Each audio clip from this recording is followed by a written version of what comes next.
not excited for it, but I was prepared. I've been in talks with an agent for about a year, and then I told him, after the date of the pay-per-view to have a couple things ready. And so we did have a couple different things ready to go, and I had prepared a few different appearances on Fox News following, the United States presidential election. I had all my bases covered, but most importantly, I didn't want to lose. Just because I prepared, it sure as hell didn't mean I wanted to go away. But if I couldn't win that match, I needed to leave. But leading up to it, I covered my bases every possible way I could, but prepared myself for the worst, but focused so much on attempting to win, not to steal a show, not to be a great entertainer, but to be a winner. And luckily, I came out on top as a winner. And what is the best thing of having an exclusive pay-per-view for the SmackDown brand? What's that? The best thing of having an exclusive pay-per-view like No Mercy, for example, is only for the SmackDown brand, for the SmackDown roster. It's great.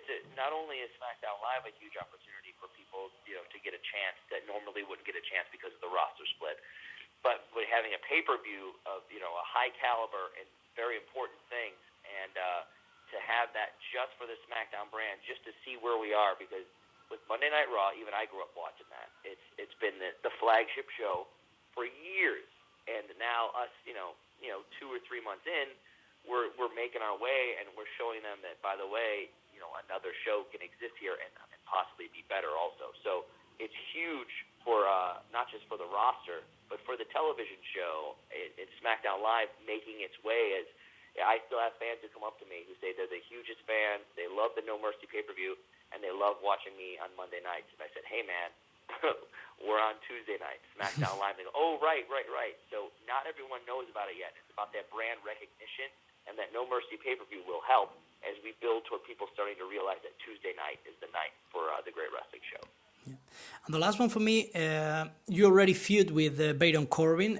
What do you think about all the NXT talent that were called up to the SmackDown Live roster during the draft? And who's the most impressive of all of them, in your opinion? When you say all of them being called up, it depends who you're talking about. Baron Corbin was very, very strong and had great instincts, and I was in there with him for a little bit, but no one really seemed to care. So hopefully, as he's beaten the hell out of some people, including myself, that the audience starts to care a little bit more other than just someone being from NXT. I get that people like to chant NXT, and that's cool, but it's about it. Brand recognition is great, but it's about creating superstars. And someone like Baron Corbin, who came up and was very capable, and someone who handled himself great in the ring against me and beat me.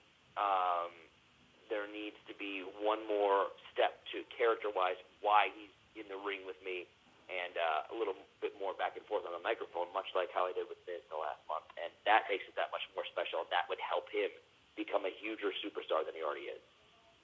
If you want to name some NXT people, go ahead and I'll tell you my thoughts, but I don't really have a group of them set up in my head. Yeah, okay. Well, that's everything for me for the moment.